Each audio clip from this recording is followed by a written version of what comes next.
Hello and welcome. Thank you for coming tonight.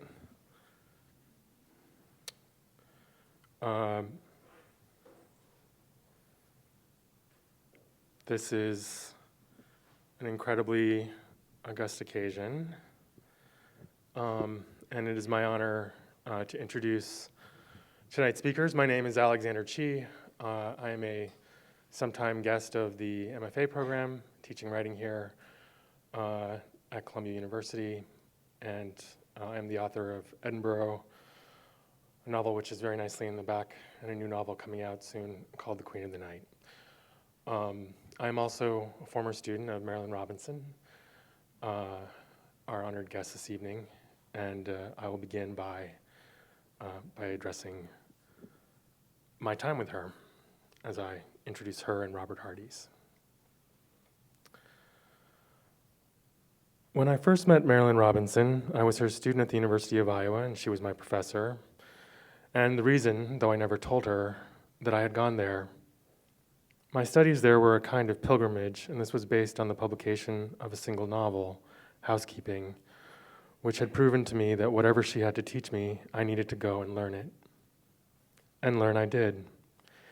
It is my single greatest regret that I never took her Moby Dick seminar, but I otherwise was faithful to my quest and spent many of her office hours in conversation with her, much of it, as I recall, laughing, though I couldn't tell you what about. I will say, I don't know if she gets enough credit for her wit. If you were to ask me what I learned from her, the first lesson was to be patient with your work, but also to be steady with it. She taught me many profound lessons in the craft of writing, that I could write a story and still describe all of the wrong scenes, or that I could write a single sentence in a story that would show all the other sentences were letting it down, and then need to go and revise them all. She also taught all of us, I would say, who were paying attention then, to be ambitious for our work, not for ourselves as writers. For ourselves as writers, she always taught by example. She acted as if what she did was the simplest and most ordinary task, but she was never dismissive of it either. She was also very clear that our job as writers was a profoundly important one. It was just best accomplished with humility. Humility and ambition for the work. As a teacher, she was teaching books like Moby Dick and encouraging us to read philosophy and theology back then because, she said, she wanted to encourage in us to think in the biggest ways possible about what we could accomplish as writers. She discouraged attention to trends, the industry, to anything that smacked of careerism. She encouraged really looking deeply at our favorite classics and imagining something that might stand beside them. One memory in particular came to me as I prepared this introduction. It was of one reading she gave during my time there. The announcement came that she was going to read from new work, and it was thrilling. All of us who were her students were electrified. At the time, the novel we all know now as Gilead was somehow still in progress, and I remember a short aside from her when I asked her about it. She said to me something like, "I think people will find it a little funny to see what I think fiction is now." It was a very simple sentence like that, I remember, but I remember the lesson in it was much deeper than it seemed. It said, as a writer, you can be as daring as you want to be, even on the question of what we all agree fiction is. I don't remember the reading itself. I couldn't even say if it was from Gilead or from some other novel that never lived past that reading.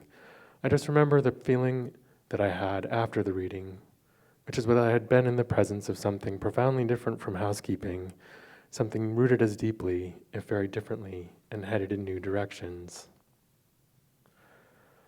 I can see now, as can we all who knew her then, whether that novel was or wasn't Gilead, there were likely reasons she was talking to us about artistic ambition and theology.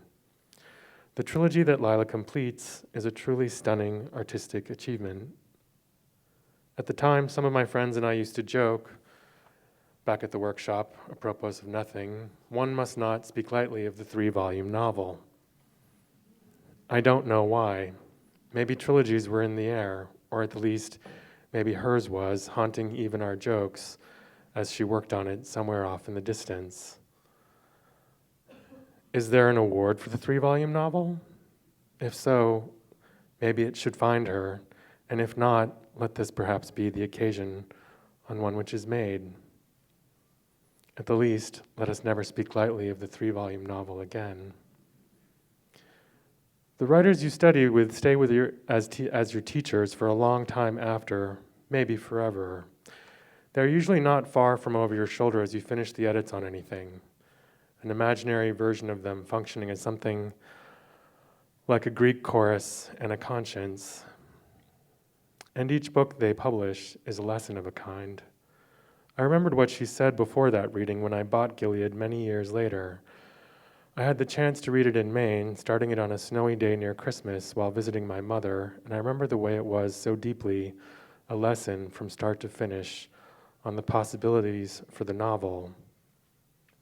It did not surprise me that it went on to win the Pulitzer-prize and the National Book Critics Circle Award.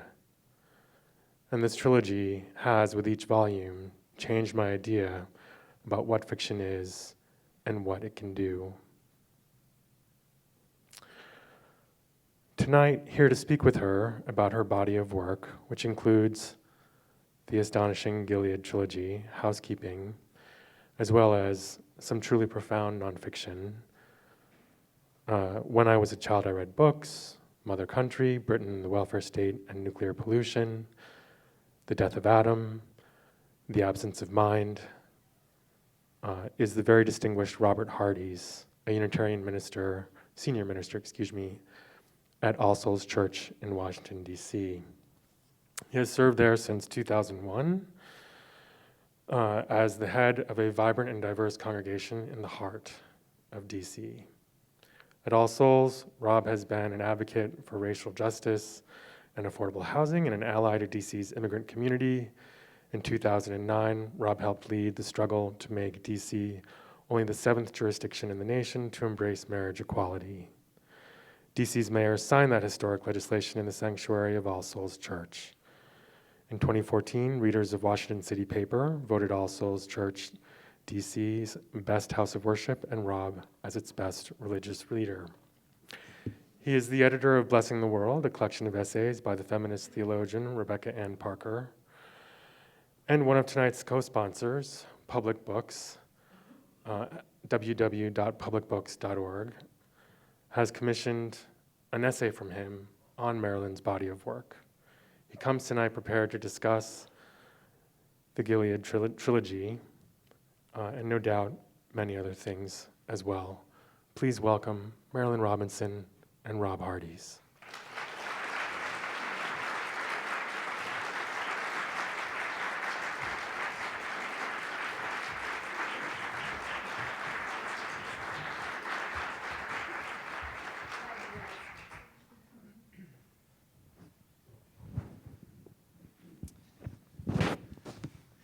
Thank you, Alex. And thank you, Marilynne Robinson. And thank all of you for being here tonight. Just by way of format, I'll say that this is going to be a reading and a discussion, and I hope that we'll be moving kind of back and forth between a conversation here and a conversation with all of you, and then also Mrs. Robinson sharing some excerpts from her most recent book, Lila. Marilynne Robinson, when Gilead was first published, I had just graduated from seminary and was just beginning my ministerial career. And at the time, the evangelical megachurch movement was at its apex, and the evangelical pastor was kind of the cultural model of what a pastor was supposed to be. And I was not that pastor. And along came John Ames, the narrator of Gilead, who made such an impression on me. His humility, his desire and ability to name beauty in the world, his desire to confer blessing.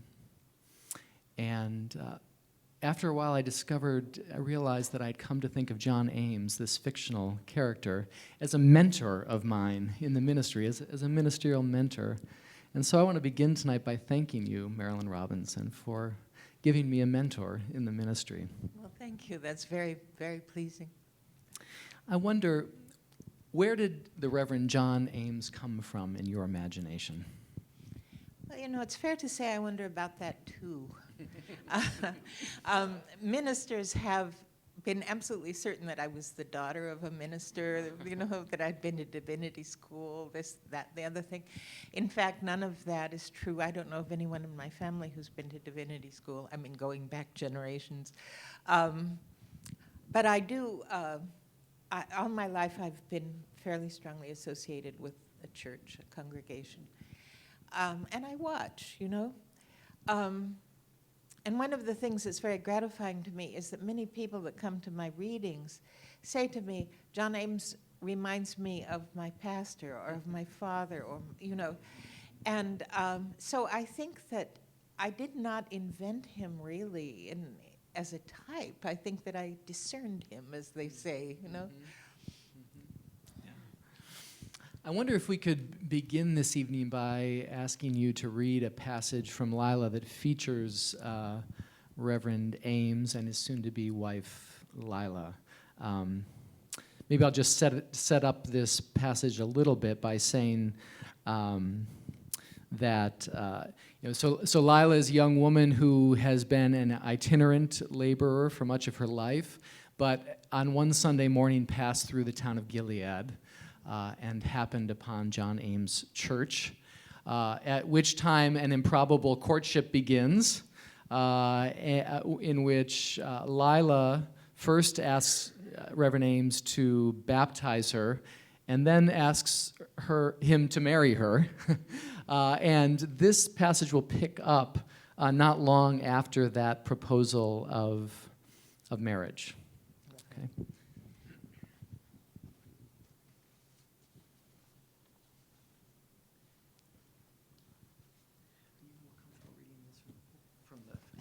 From the pulpit, or down here.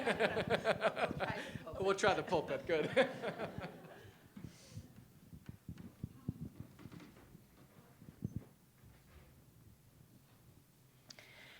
When she came up the bank from the river, she saw him standing in the road about halfway between her and that damn shack.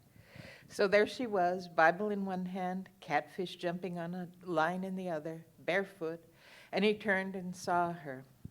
He started walking toward her. She couldn't think what else to do, so she waited where she was. He didn't speak until he was close to her, and then he didn't speak, still deciding what to say. He said, I know you don't like visitors, but I wanted to talk to you. I wasn't actually coming to your house, but I hoped I might see you. I want to give you something. Of course, you were under no obligation to accept it. It belonged to my mother. He was holding it in his hand, a locket on a chain. I should have found a box for it, he said. Then he said, we spoke about marriage. I haven't seen you since then. I don't know if you meant what you said. I thought I'd ask. I understand if you've changed your mind. I'm old. I'm an old man. I'm very much aware of that. He shrugged. But if we're engaged, I want to give you something. And if we're not, I want you to have it anyway. Well, she said, I got my hands full. He laughed.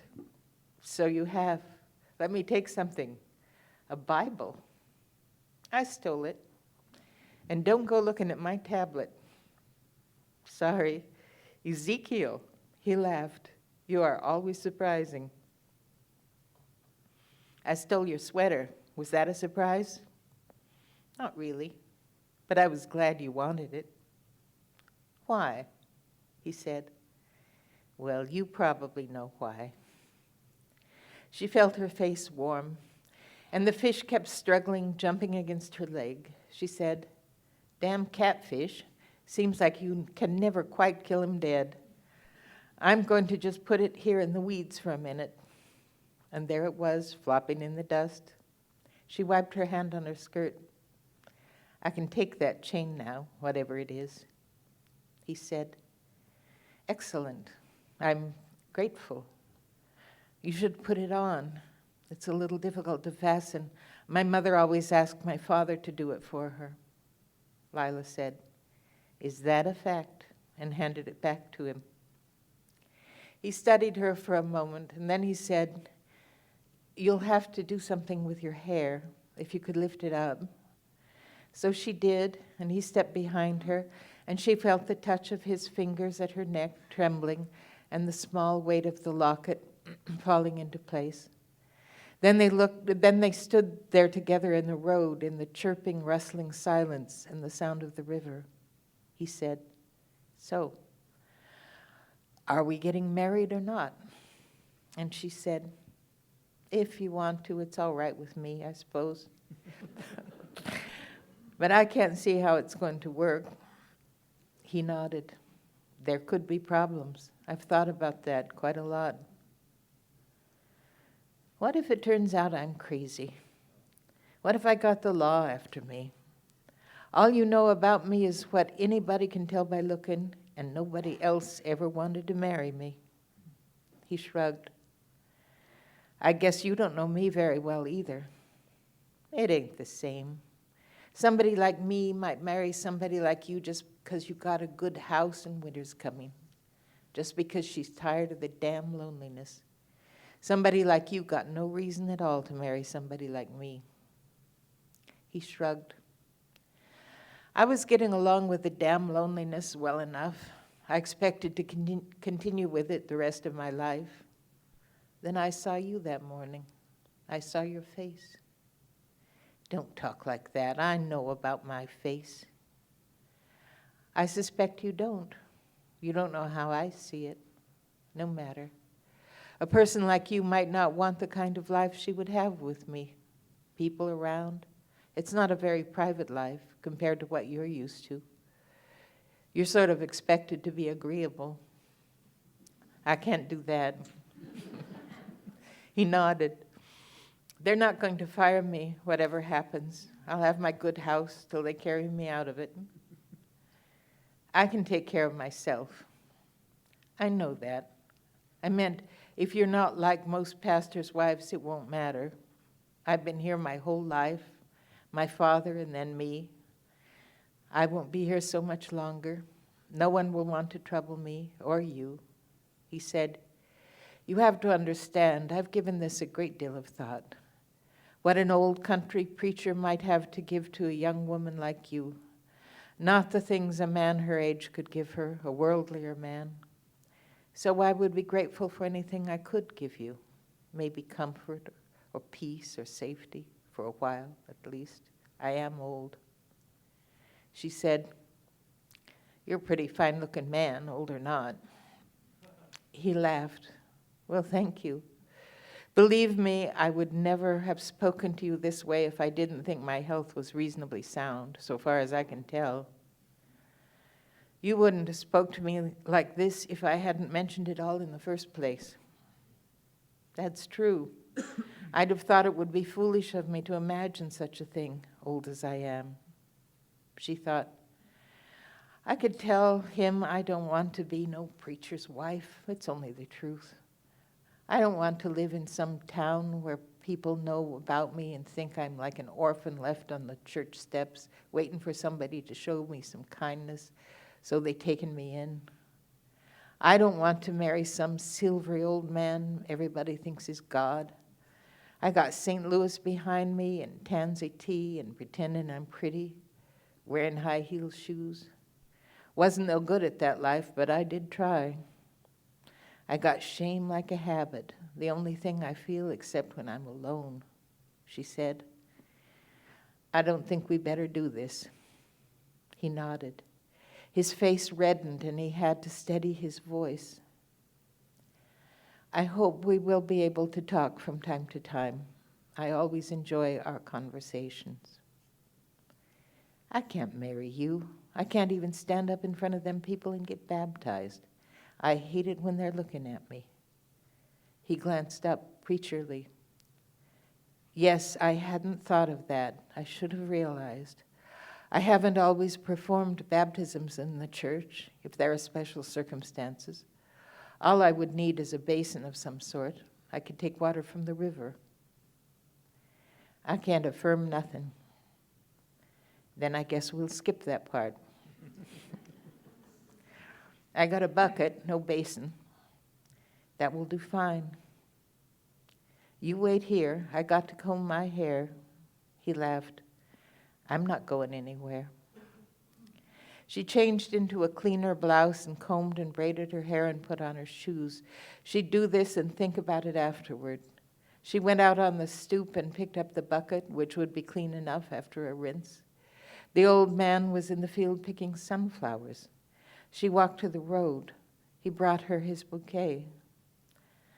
I like flowers at a baptism, he said. Now we'll fetch a little water. There was a kind of haste in his cheerfulness. She had hurt him, and he couldn't quite hide it. He took the bucket from her and helped her down the bank as if she hadn't gone to the river for water 100 times by herself. And he sank the bucket into a pool and brought it up brimming and poured half of it back. The crouching was a little stiff, and the standing, and he smiled at her. I am old. I don't need much at all, he said. A few water skeeters won't do any harm. He was dressed in his preacher clothes, and he was careful of them, but he liked being by the river, she could tell. What do you think, up there in the sunshine or down here by the water? Then he said, Oh, I left the Bible lying on the grass. I could do it from memory, but I like to have a Bible, you know, the cloud of witnesses. She didn't know. Since there aren't any others, she still didn't know. No matter. He was glad to be doing this, and not just so he could put aside that talk they'd had, so it must mean something. She said, I like the sunshine. He helped her up the bank, and he found the Bible, and he opened it and read, Then cometh Jesus from Galilee to the Jordan unto John to be baptized of him. And Jesus, when he was baptized, went up straightway from the water, and lo, the heavens were opened unto him. And he saw the Spirit of God descending as a dove and coming upon him. And lo, a voice out of the heavens saying, This is my beloved Son, in whom I am well pleased. These are the words of John, who baptized for the remission of sins, and who baptized our Lord. I indeed baptize you in water unto repentance, for he that cometh after me is mightier than I, whose shoes I am not worthy to bear. He shall baptize you in the Holy Spirit and in fire. The sacrament is an outward and visible sign of an inward and spiritual grace. Dying in Christ, we rise in him, rejoicing in the sweetness of our hope. Lila doll, but that ain't my name. What is your name? Nobody ever said. All right, it's a good name. If I christen you with it, then it is your name. Christen, baptize. All right. Lila doll, I baptize you. His voice broke. I baptize you in the name of the Father and of the Son and of the Holy Spirit, resting his hand 3 times on her hair. That was what made her cry, just the touch of his hand. He watched her with surprise and tenderness, and she cried some more.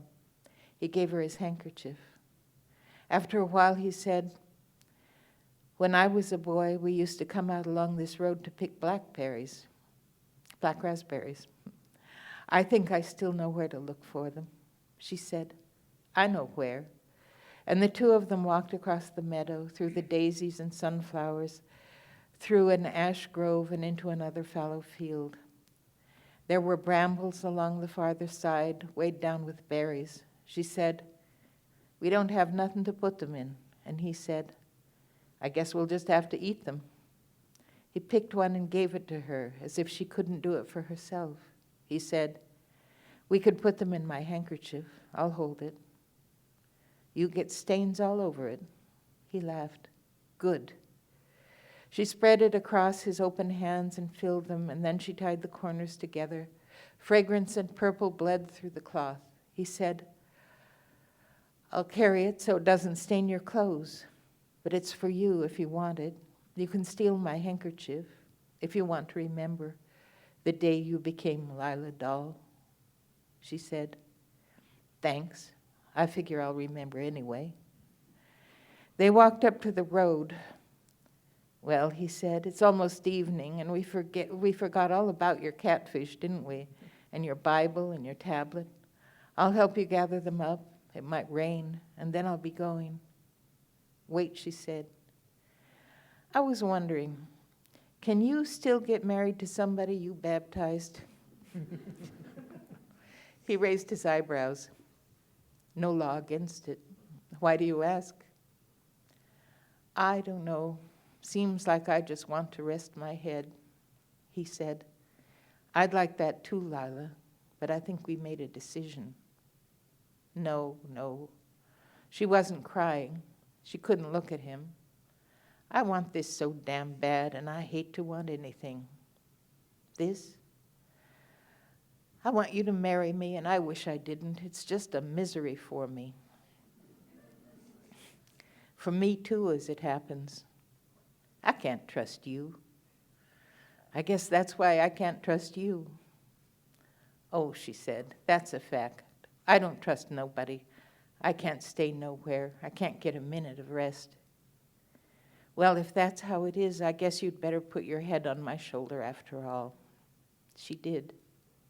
And he put his arms around her. She said, the second you walk off down that road, I'll start telling myself you're gone for good, and why wouldn't you be? And I'll start trying to hate you for it. I will hate you for it. I might even leave here entirely. He said, I expect I'll be having a few sleepless nights myself. A few more, that is. I was thinking if you moved into town, we could sort of keep an eye on each other, talk now and then. That should make things better. Boughton will marry us. I'll talk to him about it. We'll do it soon to put an end to this worrying. But don't you wonder why I don't even know my own name? You'll tell me sometime if you feel like it. I worked in a whorehouse in St. Louis. A whorehouse. You probably don't even know what that is. Oh, why did I say that? She stepped away from him, and he gathered her back and pressed her head against his shoulder. He said, Lila doll, I just washed you in the waters of regeneration. As far as I'm concerned, you are a newborn babe. And yes, I do know what a whorehouse is, though not from personal experience. You're making sure you can trust me, which is wise, much better for both of us. I've done other things. I get the idea. He stroked her hair and her cheek. Then he said, I really better go home. If I find a place for you, will you move into town? Yes, and I'll talk to Boughton.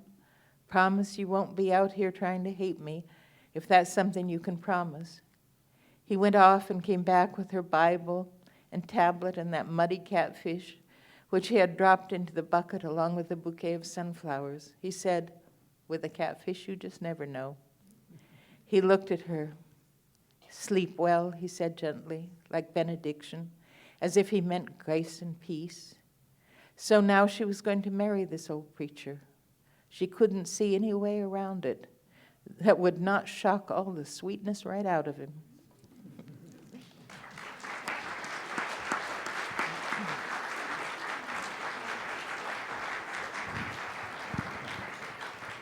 Thank you.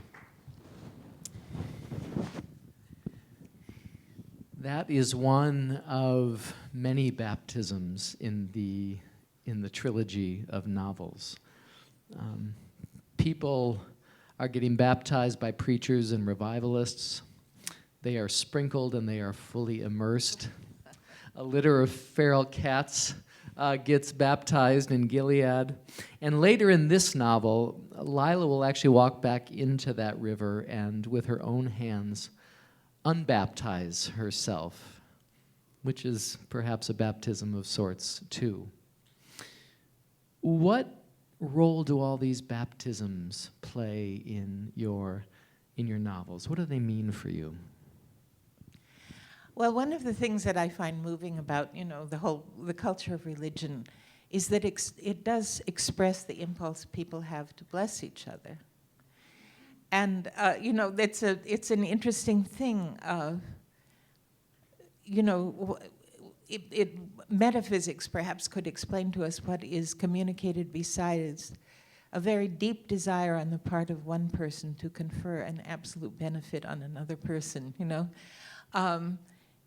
If there is no metaphysics behind it and that's all it means, it's still extremely beautiful and profound. It seems to me as if the more conventional, less sacramental understanding of human interaction is much thinner and poorer than actual human interaction. And that there's something that deserves to be called communion, for example, in all nurturing, nourishing, and something that deserves to be called blessing in every earnest communication of the desire for another's well-being. And so I think of many aspects of human behavior and also the kind of behavior I try to describe in my novels as being essentially sacramental.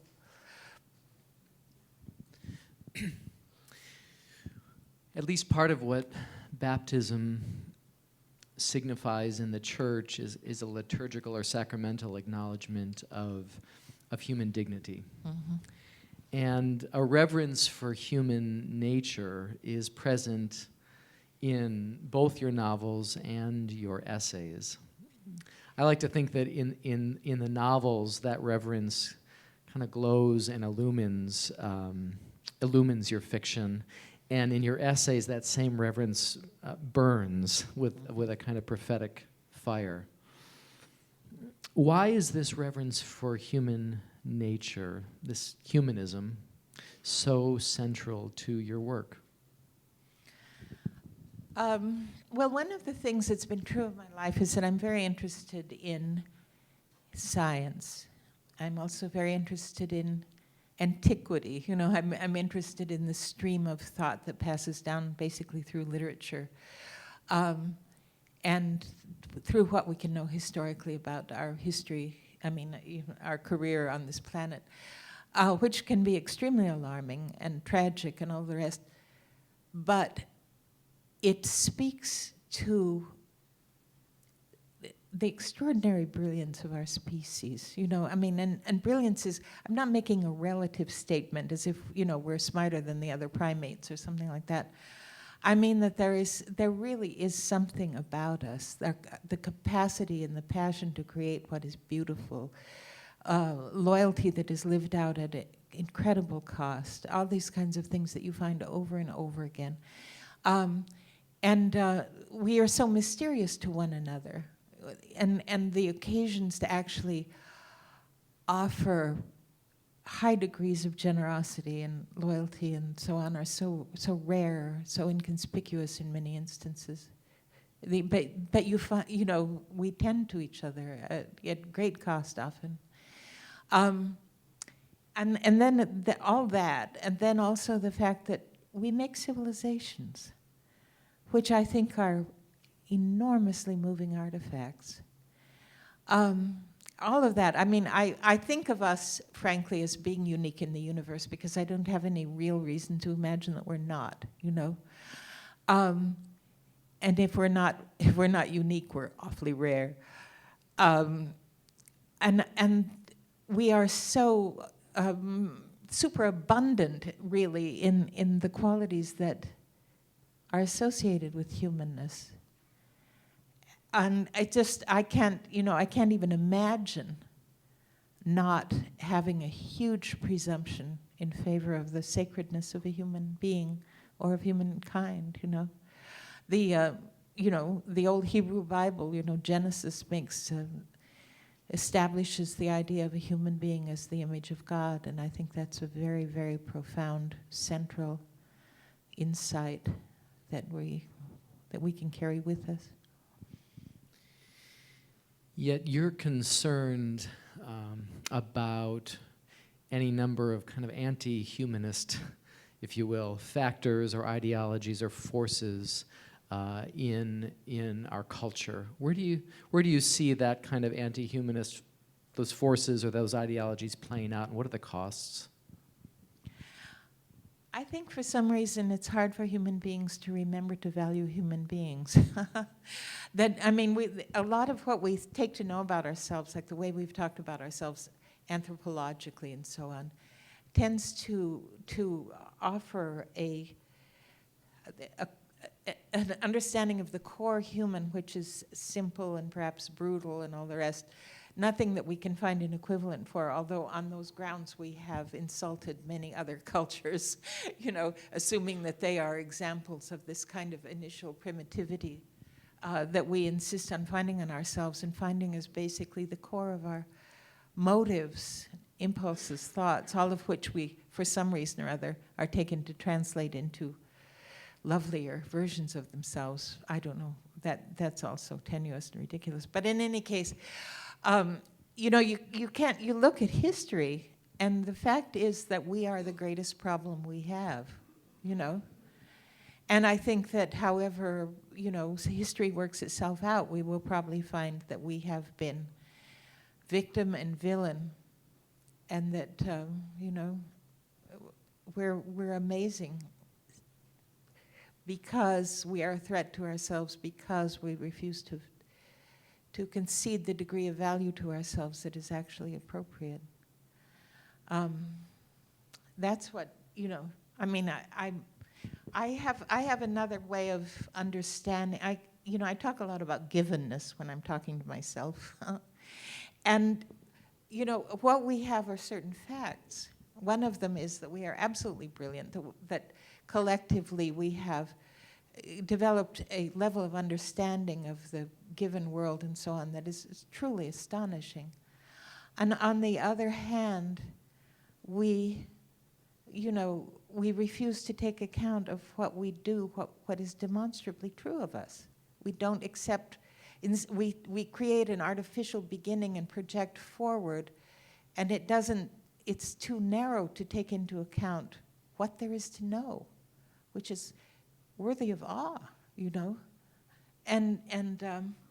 So, I'm very at ease with the idea of a divided human self. I'm a Calvinist. But I do think that our worst problem is precisely that somehow or other, even knowing what we are, even enjoying what we are, we refuse to grant the degree of respect that would actually allow us to thrive. We'll come back to that Calvinism piece a little bit later. But on a number of occasions, you've written about the role that imagination plays in fostering compassion. I'll just read a couple of quotes from two different essays. That community, you said, at least community larger than the immediate family, consists very largely of imaginative love for people we do not know or whom we know very slightly. And then earlier in The Death of Adam, you wrote, I am not sure we have at the moment any notion of feeling the burdens which come with being human in the world, lifted by a compassionate imagination. Could you say more about what you mean by compassionate imagination? We're very, there's a great deal to be said about that, I think, but we move very quickly toward indictment. We're very eager to see people that are on other sides of issues and so on in a brutal way. And, certain crowds might be more implicated in that than this particular crowd. I don't know. But, you don't have to, you pick up the newspaper and it's quite shocking. People say things that any child would be sent to his room for having said, important public figures. But in any case, we don't, the impulse to look at people from a position of kind of assumed moral superiority which is not a position from which you can have generous or meaningful understanding of any other person, you know. And I think that this is really deep in our intellectual culture. I pick up a modern biography of any figure that I've ever admired, and it's as if the point is to say this person is not really worthy of admiration. You know, I mean, you can, if you wanted to, you can name a subset of the population that have given us good ideas, good institutions, and so on. But that it's never the point of biography or history, it seems, to say these things are valuable and other things of value lie along this grain. That's never the point. And I think that over and over again, we're sort of encouraged to feel smug relative to, well, smug because we've seen the deflation of someone that actually did good in the world, you know. Maybe not only good, but good, you know. It seems to me that one of the things that good fiction and good religion share is an ability to foster that kind of compassionate imagination. Mm-hmm. What else do good religion and good fiction have in common? Well, you know, Alex mentioned the fact that I do encourage my students to read, well, you know, not only theology, if that seems appropriate to the student, but also Scientific American, you know. It's a question of thinking about reality at a scale that is actually appropriate to reality, you know. It's breaking out of the small biography of the self and getting some glimpse of this absolutely thrilling and unbelievable reality that we are actually a part of. I think that, you know, good religion, it has no minor key, it has no small scale. A human being is an image of God. The universe itself is a revelation of God. An atom is a revelation of God. There is only the large scale of reality that is basically acknowledged by good religion. And I mean, that's where we live. That's our birthright, you know? And I think that if you think at that scale, it's simply the world opens fictionally.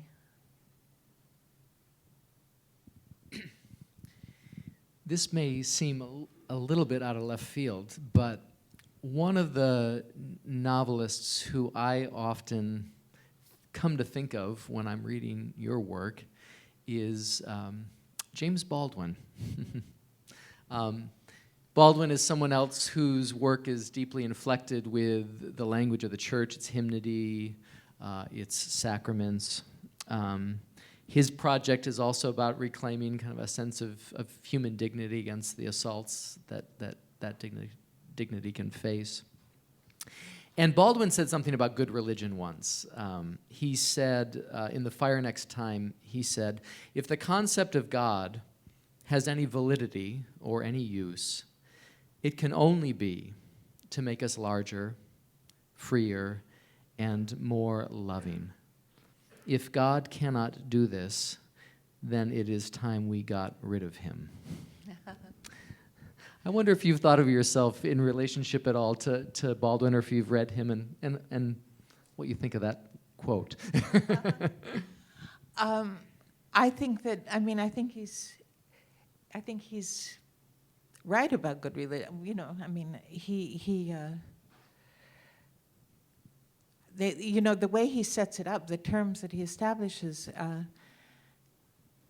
that if we are left to ourselves, if there's no alleviation that comes from the larger conception of reality that religion gives us, then what is left? You know, I mean, it's getting rid of God under that circumstance is sort of like if we were to find that the moon had disappeared and the sea was simply left to be the sea, you know, without those alleviations, you know, a kind of, it would have to be a deadness. It would have to be a dark revolution of reality. I read him years ago when I was a graduate student. He might very well have influenced me, but I wasn't writing or thinking about writing at the time. But I think that, that's a strong argument he makes for the existence of God, certainly.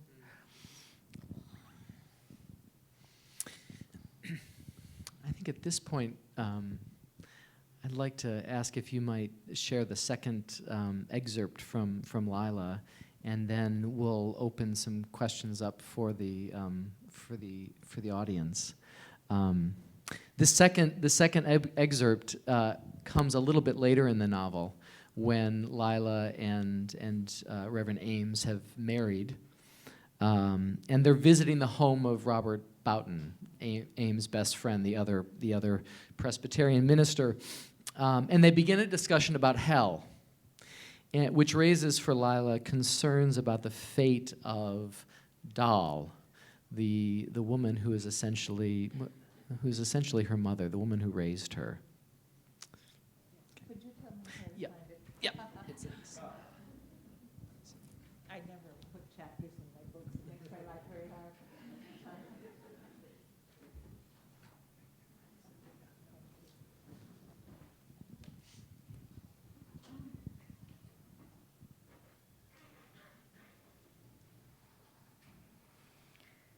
Lila went along with him to Boughton's house to drink iced tea on the porch and listen while they talked. And one afternoon, as she listened, she understood that Doll was not, as Boughton said, among the elect. Like most people who lived on earth, she did not believe and was not baptized. None of Doan's people were among the elect, so far as she knew, except herself, if she could believe it. Maybe their lives had gone on and some revival preacher somewhere had taken them in hand. But Doll's life ended, and no one had rested his hand on her head, and no one had said a word to her about the waters of regeneration. If there was a stone on her grave, there was no name on it. A real name might have made her easier to find, or have added another crime to child stealing, so she never even told Lila what it was. When Doll gave Lila her knife, she said, "It's only for scaring folks. If you go cutting somebody, it's going to be trouble no matter what the story is." So Doll might have been hiding already when Lila first knew her, sleeping in that miserable, crowded old cabin, coming and going in the night the way she did, calling herself by that one name. Maybe she died with dark sins on her soul. Lila had heard the preachers talk that way. Or maybe the other crime was just some desperate kindness, like stealing a sickly child. And maybe it made no difference to the Lord one way or the other. The old man said, "We'll be going home now. It must be close to supper time." He could tell when she was bothered, and Boughton could tell when he was concerned about her. So they said good evening without any of the usual joking and lingering and clearing away of glasses and spoons. He walked along beside her, silent in the way he was when he could not be sure what to say or to ask. He opened the door for her. That house, so plain and orderly and safe, he said, "Boughton likes to talk about the thornier side of things. You don't want to take him too seriously." She went into the parlor and sat down and rested her head in her hands. He stood near her chair, keeping a respectful, patient distance, as he always did, when he hoped she would tell him what she had on her mind. She said, "I just never thought about all them other people. Practically everybody I ever knew. Some of them been kind to me." He said, "I'm so glad they were kind to you. I'm very grateful for that." But they never give one thought to the Sabbath. You never heard such cussin' and coveting. They stole sometimes if they had to. I knew a woman who maybe killed somebody with a knife. She's dead now, so I guess there's nothing to be done about that. She said, "Them women in St. Louis, I believe adultery is about the only thing they was ever up to. And there was no one to help them with any of it, their sins, so I guess they're all just lost. What happens to you if you're lost?" He said, "Lila, you always do ask the hardest questions. There was a gentleness in his voice that made her think he wouldn't tell her painful things in words that really let her understand them. I knew a man once who said churches tell folks things like that just to scare them. Some do. So they'll give them their money. He nodded. That happens. You never say nothing about any of it. I don't really know what to say about it.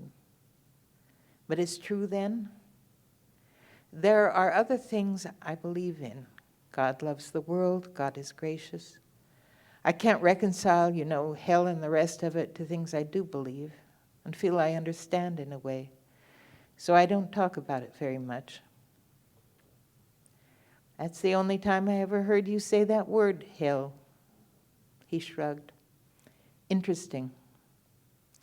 Does Jesus talk about it? Yes, he does. Not a lot, still.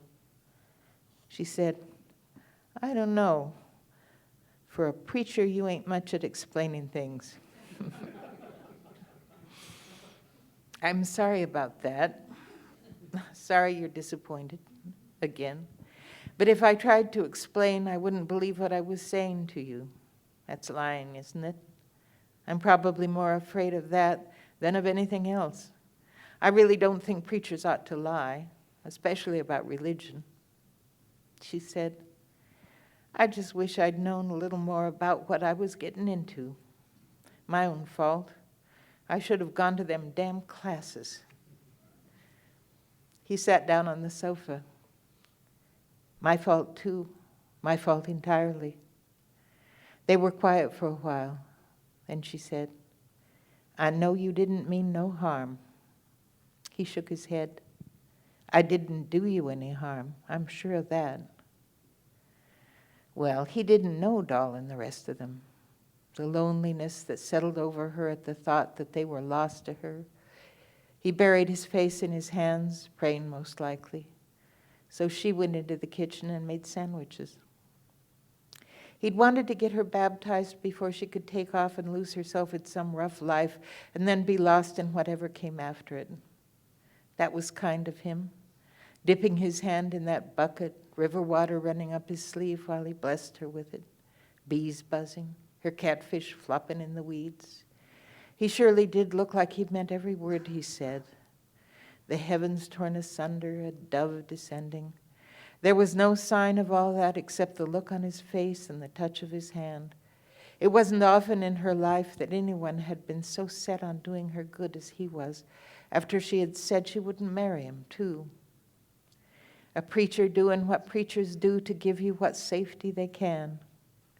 But it might not be a kind of safety you want once you think about it. For a while, Lila had liked the thought of resurrection because it would mean seeing Doll. The old man might have his wife and his child. She would have Doll, so that would be all right. There would be such crowds of people, but she would look for her until she found her, if it took 100 years. She understood the word resurrection to mean just what she wanted it to mean. The idea was precious to her. Doll just the way she used to be, but with death behind her and all the peace that would come with that. A few blisters ain't going to kill you. A little dust ain't going to kill you. Nothing going to kill you ever again. Hanging couldn't kill you. Doll would laugh at the surprise of it all, because she probably never heard of such a thing. But Boughton mentioned a last judgment. Souls just out of their graves, having to answer for lives most of them never understood in the first place. Such hard lives. And there Doll would be, whatever guilt or shame she had hidden from all her life, laid out for her, no bit of it forgotten or forgiven. But that wasn't possible. The old man always said that God is kind. Doll was so tough and weary with that stain on her face and the patient way she had when people looked at her. I never see it, but I know what you see. Whatever it was she did with that knife, who could want to cause her more sorrow? Lila hated the thought of resurrection as much as she had ever hated anything. Better Doll should stay in her grave if she had one. Better nothing the old men said should be true at all. He came into the kitchen and sat down at the table. I must seem like a fool to you, he said. You must think I've never given a moment's thought to anything. She was always surprised when he spoke to her that way, answering to her when she had never read more than a child's school book. I'd never think you was a fool, she said. Well, he said, maybe, but I do want to say one more thing. Thinking about hell doesn't help me live the way I should. I believe this is true for most people. And thinking that other people might go to hell just feels evil to me, like a very grave sin. So I don't want to encourage anyone else to think that way. Even if you don't assume that you can know in individual cases, it's still a problem to think about people in general as if they might go to hell. You can't see the world the way you ought to if you let yourself do that. Any judgment of the kind is a great presumption, and presumption is a very grave sin. I believe this is sound theology in its way. She said, I don't know anything about it. Then she said, I don't understand theology. I don't think I like it. Lots of folks live and die and never worry themselves about it. Ah, of course, he laughed. You don't like theology. I should have thought of that. Too many years alone, I suppose, talking to Boughton or to myself, preaching. I am a fool. Well, now, I didn't say I won't start to like it sometime. She said this because she could hear sadness in his voice. He laughed. That's kind of you. I suppose it's a little late to ask, but what do you like? I don't know. Working? He nodded. Work is a fine thing. And he put his hands to his face. Listen to me. Every word I say is just pure preacher. I could cite text. She said, I'd expect you'd be used to it by now. That night, lying against the warmth of him, she said, maybe you don't have to think about hell because probably nobody you know is going to end up there. After a moment, he said, I suppose there's an element of truth in that. Except me. Lila, he said, I have to preach tomorrow. If you put more thoughts like this in my head, how am I supposed to get any sleep? He drew her closer to him, stroked her cheek. I'm going to keep you safe, and you're going to keep me honest. Maybe he couldn't think she would go to hell because he loved her. She thought he'd have as good a reason or better to love any one of the whole world of people who might have turned up on his doorstep. The thought of them made her wish it was morning. Doan and Mel and the others, that long time when she had no notion of what time was, lying down to sleep in the dew and the darkness, being roused again in the dew and the darkness, a fire for supper, a fire for breakfast, if Doan could get it started soon enough, a pot of beans or ashy potatoes in their husks, and that bitter, urgent smell that comes in the wind as if the world were scared to sleep, and then sorry that the morning had to come, waking up with her hair in tangles. They always said, no whimpering, the grown-ups, and she would try to stop and then stop and sit there with Doll's arm around her, the two of them eating from the same dish.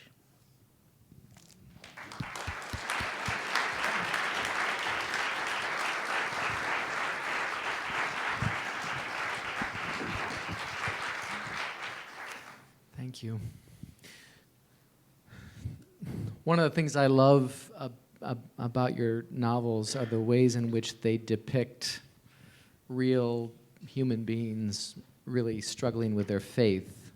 And in this passage, Lila is using her own lived experience to kind of question the doctrines of the church, the doctrine of hell and limited atonement, and Ames is trying to kind of balance God's grace with God's judgment, and through it all, everything gets really complicated, and Ames is a little embarrassed about how kind of muddy it all comes out, which seems to me to point to maybe some of the limitations of doctrine as an expression of faith. Some have suggested that narrative is a more apt expression of faith than doctrine. And I wonder if you could speak to the relative merits of narrative and doctrine in expressing religious truth? Well, you know, what should I say? There are many doctrines, you know. Mm-hmm. I mean, and I think that some of them are perhaps more restrictive and more hard-edged than others. I mean, as systems, you know. But I think I've been reading all these things, you know, John Wycliffe's writings and the Piers Plowman, the book Piers Plowman, and so on.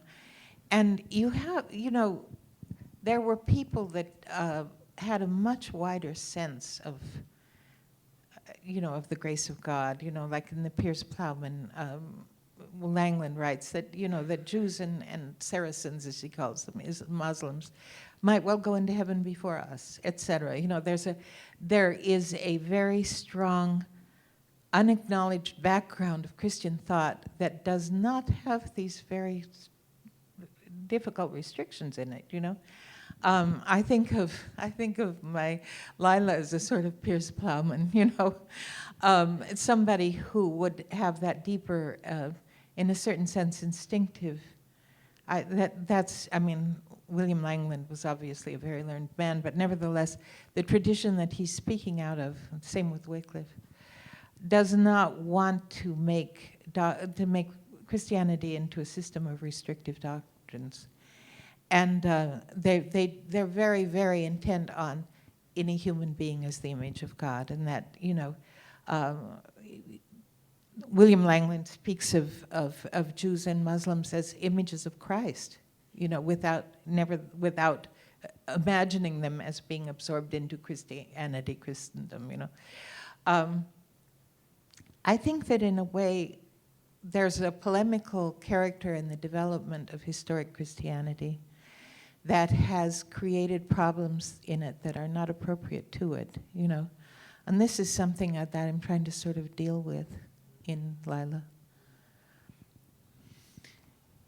Is Lila a Calvinist? She will be. You'll convert her. No, I'm a very selective Calvinist. Everyone's a very selective, whatever they are, you know. And by Calvinist, I'm only talking about Calvin. I really don't, except for Karl Barth, I don't have much interest in any of the theological tradition that's associated with him, which could be, you know, I haven't read far enough or something. He, you know, like Wycliffe, is incredibly insistent on any encounter with another human being as being an encounter with God.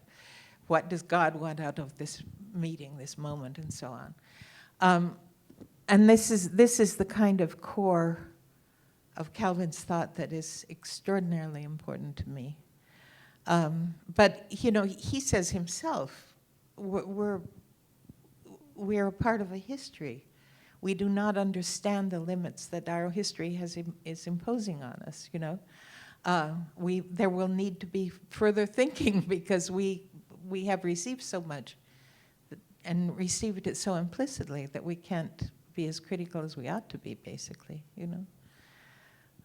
I think that there's a very great legitimate need for and right to further consideration of Christian tradition.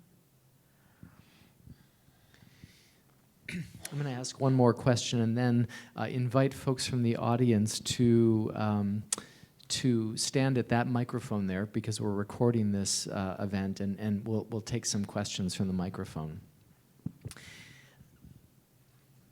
In his review of Lila, Rowan Williams, the former Archbishop of Canterbury, talks about how Christianity is an essentially narrative faith, and that Christian truth has always been expressed through not just narrative, but multiple narratives, many texts. And to build on that, you know, the Gospels, of course, are many stories about the same story, many versions of the same story.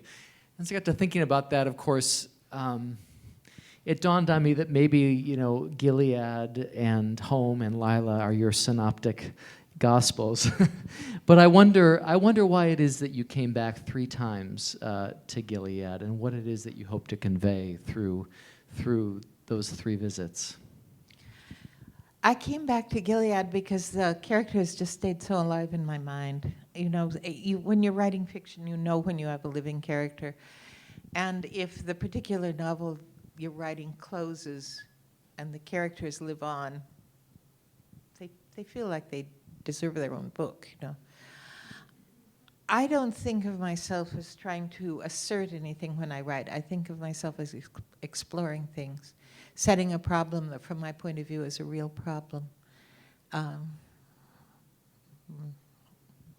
thank you. Yes?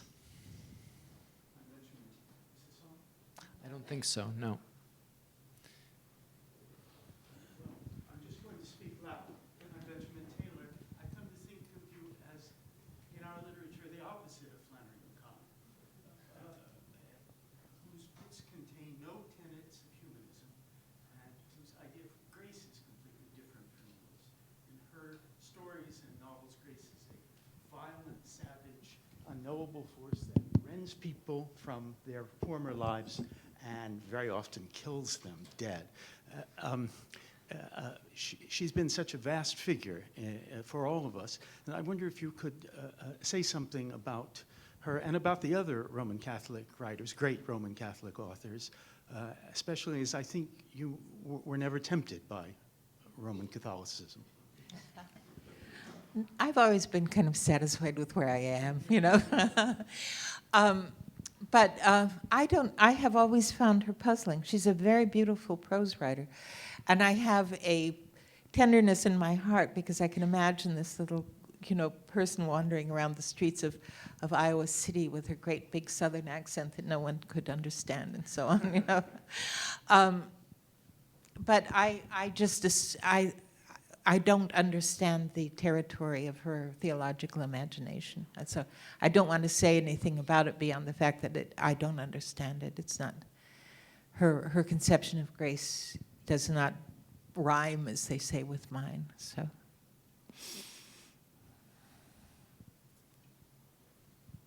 Hi. Hi. I have a question about grace, too.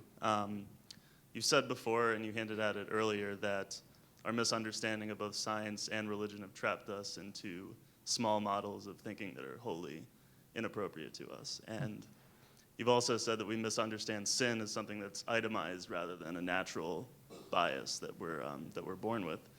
So given that those problems caused by our lazy thinking, do you think that it's become harder for us to recognize grace when it's offered by someone else to us, much less when we have it to give to another person? Or do you think it's even more valuable because, as an eternal force, as Ames says, it's verging on the temporal and is so unlike anything that we're used to? You know, I think that if we were to revive the word, we would find that it had many applications, you know. I mean, people, we tell ourselves one thing, you know, that people are self-interested and they can't help being self-interested because that's how they survived from, you know, primal ooze and so on. And at the same time, the fact is that people can be and are extraordinarily gracious to one another in many circumstances.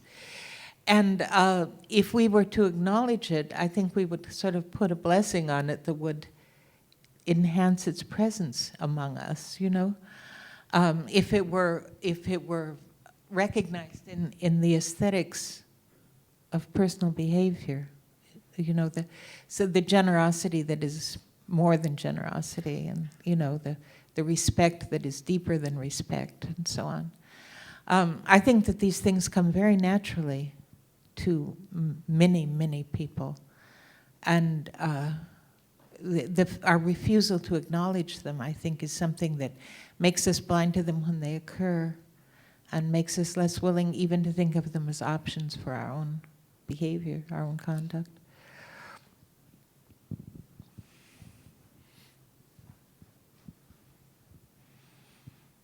I have a question. So you've returned 3 times to these characters. And I think about the result as being a lot like a stereograph, which, for those who don't know what this is was an old device that used to create three-dimensional photographs, and it was the same picture seen through a lens twice and merged.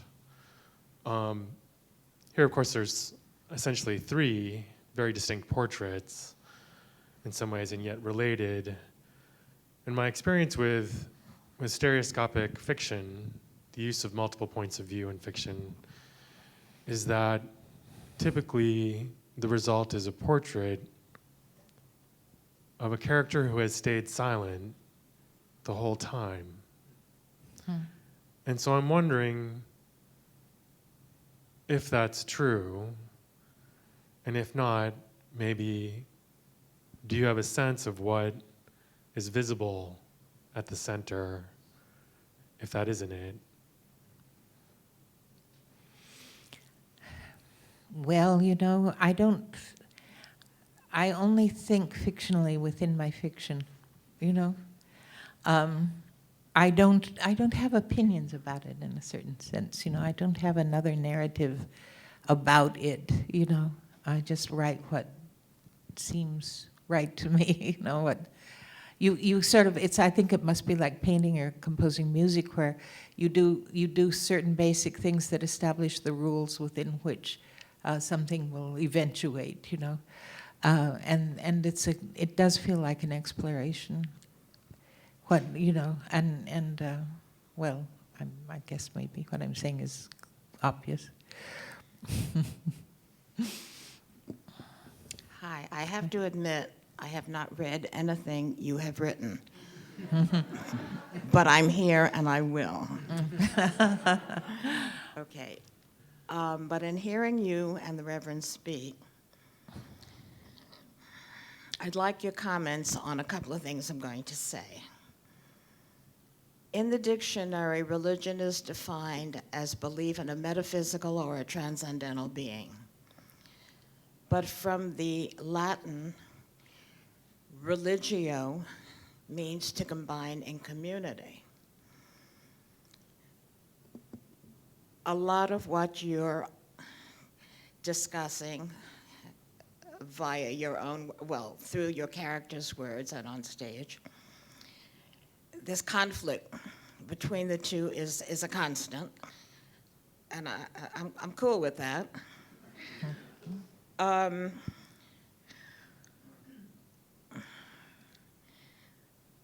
Okay.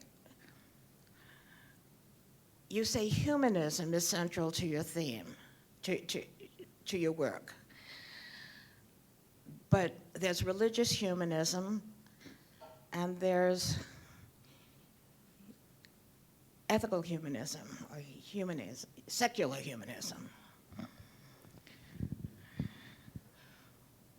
Once you bring religion in the dictionary sense,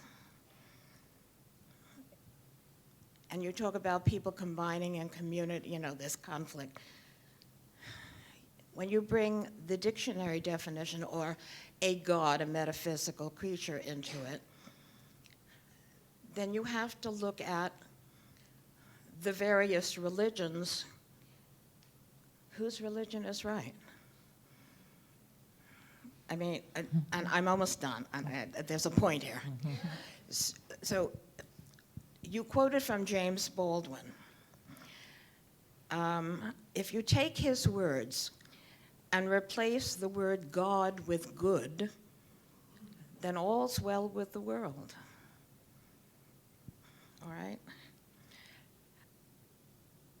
As a small aside, and not so small, if God loves the world and loves humankind, why all the tragedy? I'm not talking about man-made tragedy. I'm talking about natural tragedies and children born with problems.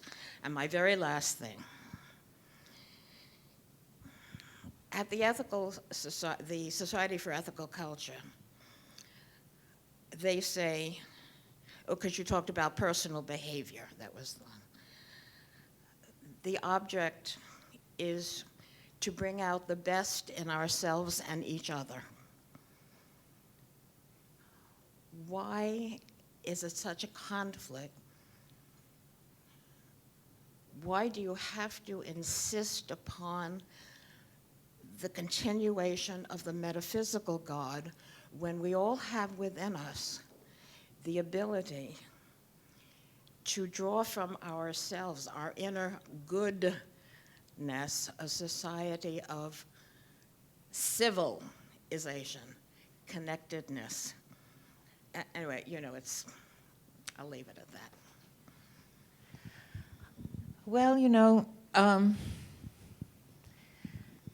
I think that the contraction that I've mentioned that I think is so regrettable in human thinking is, in thinking of modern civilization basically, is related to the loss of a serious conception of God. I don't myself find that reality feels complete, without the idea, without the sense of a profounder intelligence behind everything. Intelligence is a cold word, but they're all cold words. But at the same time, that's my own sense of things. I write what I write, and people are under no obligation to read it or to approve of it if they have read it. I think, that one of the things that's very pleasing to me about the Gilead books is that they're read all over the world. They're read in the Arab countries. They're read in, the 3 books are coming out in Russia. They're out in China, People don't feel excluded from a discussion, from a contemplation of the world in the terms of the holy. That simply has not at all been my experience, and so far as I've been able to talk to people about it, it's an intuition that is very, very widespread in humankind. I think that it's true also that the idea of the holy is something that has a very profound effect on the idea of the good. And when you read history, you find that people have notions of goodness that are absolutely terrifying, and frankly, conceding the fact that everybody runs off the rails with a disturbing frequency. Still, I don't see anything in history that encourages me to believe that we would necessarily retain a humane notion of goodness if we were not affected by things like the idea of the image of God or the 10 Commandments or many other things that are very central to the culture. At the same time, if my God is different from your God or his God or her God, there's no peace in sight. Anyway, I assume all religions are wrong. Mine first, This is not disturbing to me. I think that, it's sort of like when you read about what kind of physics do we use, quantum or, Einstein's version, or since they cannot be reconciled to one another, they're probably both wrong in important ways, and they're incredibly useful and descriptive in important ways. And that's the human condition. We don't have a perfect system of understanding, and I'm sure we don't have a perfect religion, not any of them. Although combined, they might be pretty fine. Hello, Miss Marilynne. My question Could you is... lift the microphone? Oops, sorry. My question is more a technical question. Even in some of your novels that are more linear, like Housekeeping, there's still such a prevalence of memories and the tendency for characters to look back. What in the character incites you as the writer to go in the backward motion? Like what sparks in them in that moment in the narrative to go backwards? I think that people, you're sort of on the front edge of what is a career of accumulated memory, When you have to consult with yourself, what you tend to look at as experience, and not experience in a dispassionate way, but as it has been salient as selections have been made in your own sort of emotional inward weather, of how things are to be understood, what they mean as toward you, I think that whether this is acknowledged or not, people really are creatures of memory, and they continuously act out of memory. Thank you.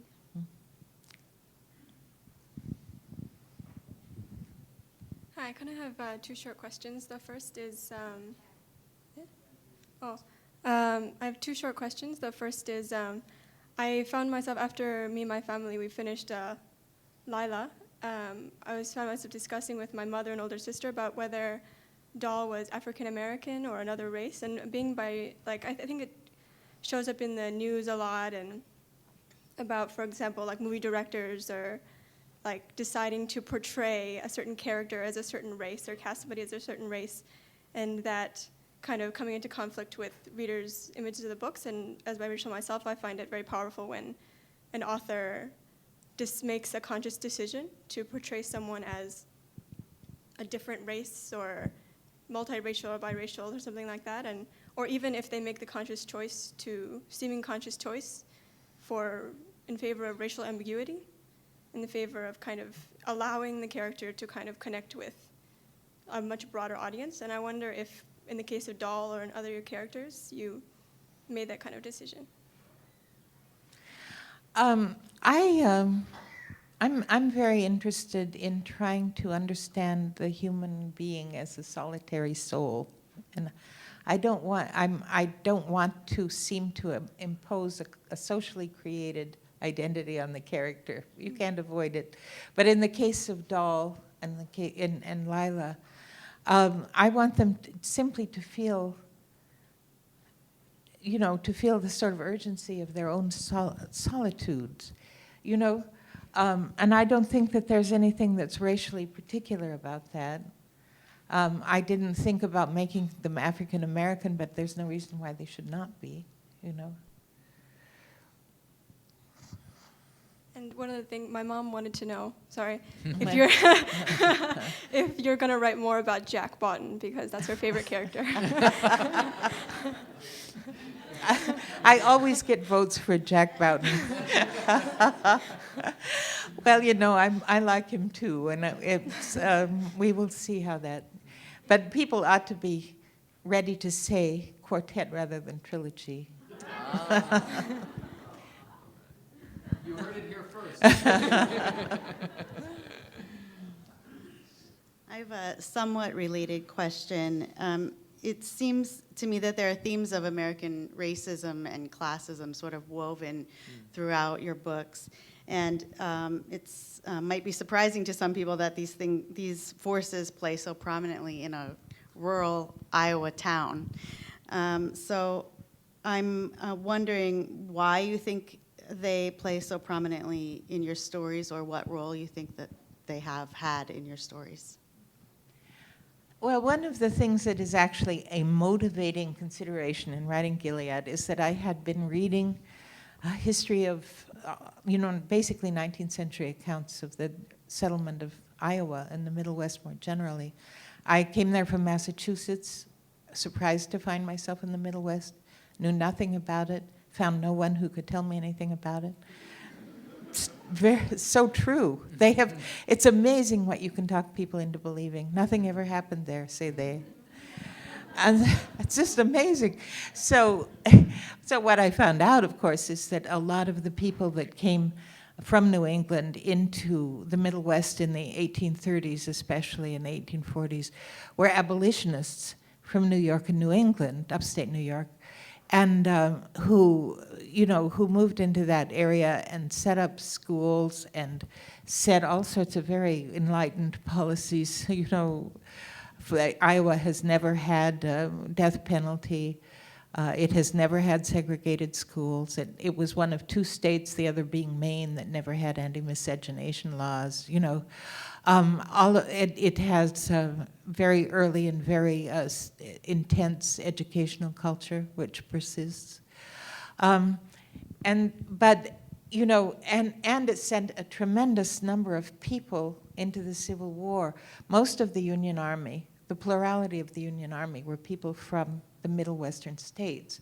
And the reason for that was because the Middle Western states were very largely settled by people that wanted to make it impossible for slavery to spread into that region of the country, which would, if it had, it would have been unbelievably, even harder to extirpate.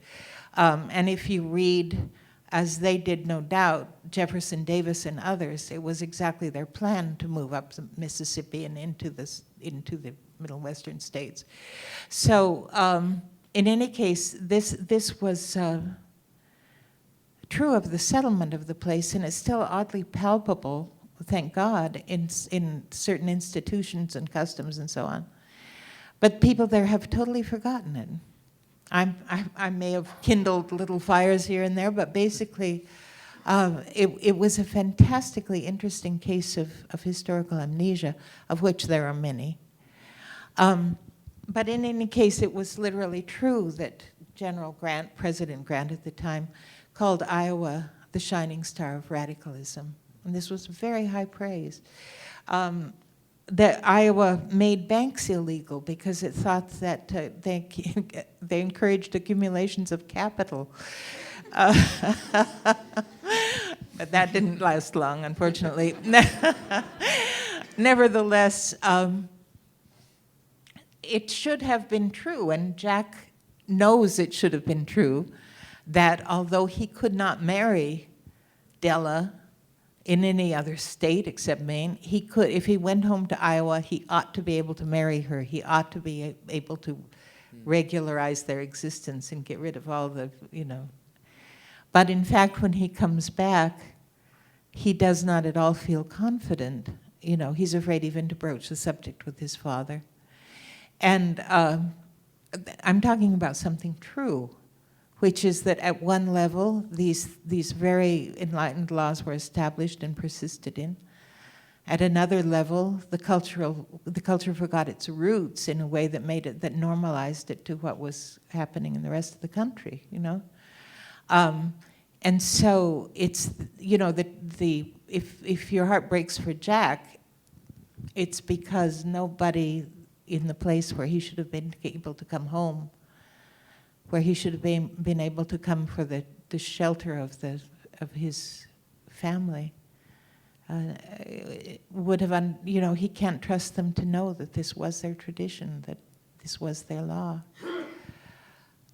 So, that was, racial issues of that kind were incredibly germane to those little towns, which were founded in many, many cases to set up barriers, cultural and other barriers, against the spread of slavery.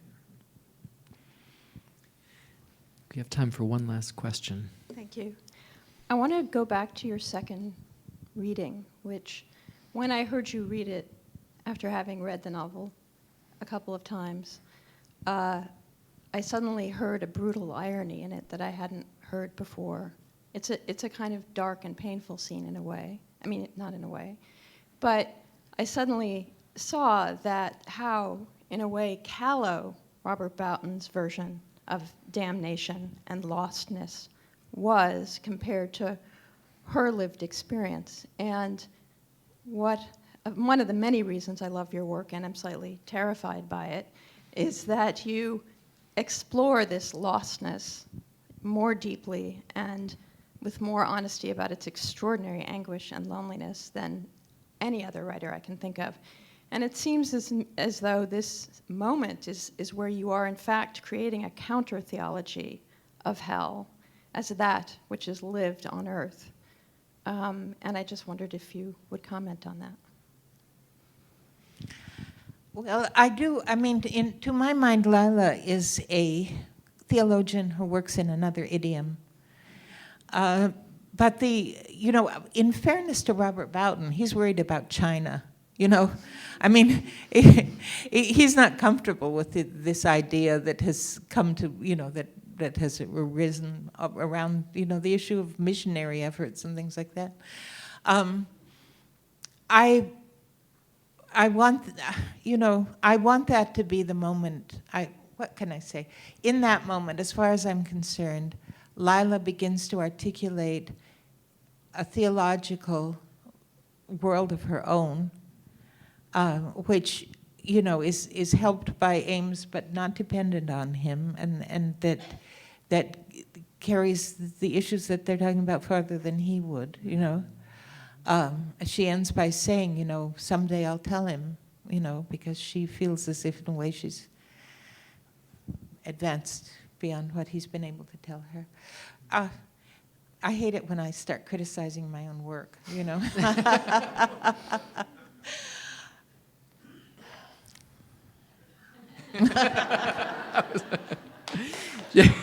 Thank you, Marilynne Robinson.